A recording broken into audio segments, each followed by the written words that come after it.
I think an automobile is two things. It's engineering and it's art.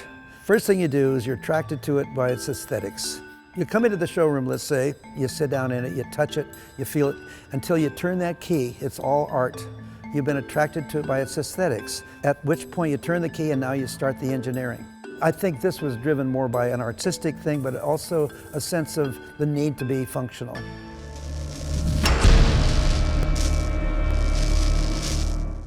Before the Meyers Manx in the mid-60s, dune buggies were just frames and engines. Good fun, but not terribly good looking. Bruce Meyers was an artist and a fiberglass fabricator, and felt it deserved better than a bare chassis with a seat on it. When he put his skills to the task of building a car that captured the easygoing surf culture of California in the 1960s, he ended up with something much bigger than he ever imagined. I was 35 or 40 years old at the time, I think, when I designed this thing. It reflects the beach boy in me, which doesn't much care about tomorrow's profit. Tomorrow is not as important as tomorrow's surf.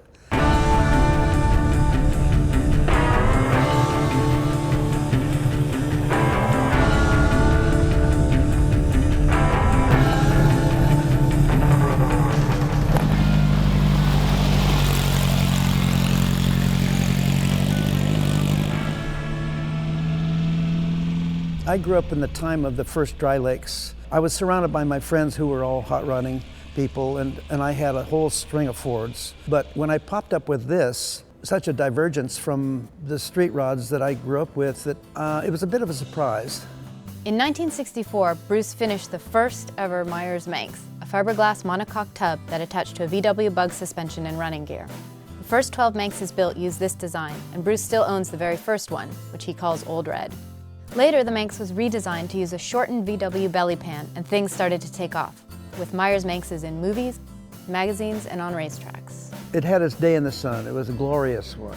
It certainly exemplifies the youth culture in California. The idea of the car is, it's a fun car first. It happens to be other kinds of cars as well. The same things that made the Manx fun on the sand made it a capable race car as well, and Bruce made many off-road record runs in the Baja Desert, well before there were any official races being run there. The Manx was also a popular slalom car, beating Corvettes and even Cobras on the track. For a few years, we won everything in slalom racing because the cars have light little numbers with lots of power, and they put their power on the ground quickly because of the rear engine layout. So the car has just a sort of a natural ability to be a good race car. At the slalom races, the other drivers, they were used to these cars winning all the time, and they said, let me drive it. So they drove it. And these other drivers always knocked down the cones on the inside of the curve, meaning that they expected the car to drift, but it never drifted. It just went around the corner.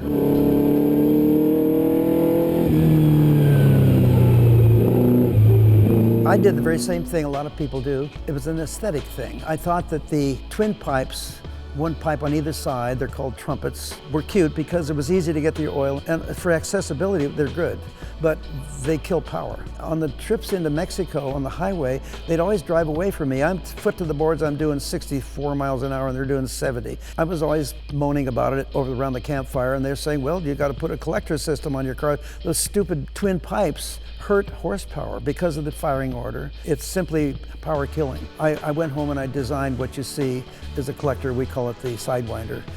Because the Manx was a kit car, every owner built them themselves, so they're all unique. Some people made them fast, some people made them pretty, and really that's what hot rodding's all about.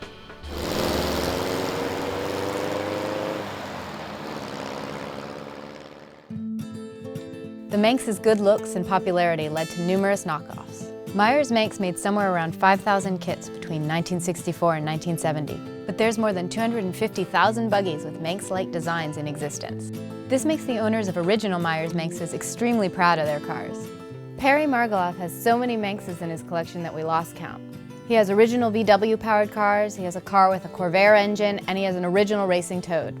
Unlike any other car, if you want to tow a Toad, you just bring out your tow bar, and then you can pick the car up and put it on your trailer hitch, and the car is ready to be driven away. This car he built for Bob Major of Major Cars in Chicago, who raced this one time and one time only in the Vegas 1000. To me, say this is one of the quintessential automobiles of all time, and I, you know, being that I have like a pretty wide variety of cars, if I had to get rid of all my cars and only keep one thing, I'd give up the Cobras and the Bentleys and the Porsches and keep my Manx. So I'd let the Cobra burn to the ground and I'd save the Manx. Every Manx embodies the spirit of the person who built it, and they all embody Bruce's spirit. Fun-loving surfer guy just ready to go. The copies put the Manx company out of business in the early 70s. Bruce may not have gotten rich off his creation, but he never stopped innovating, creating a new version of the classic Manx around 2006, which the Meyers company offers today with upgrades and additional models. That thing in the garage that you built with your own hands has a different meaning than the car alongside of it that came out of a big factory. It's a totally different thing. It had so much appeal in so many ways that I certainly wasn't aware of when I created the thing. I don't know why it happened. I'm just lucky that it did.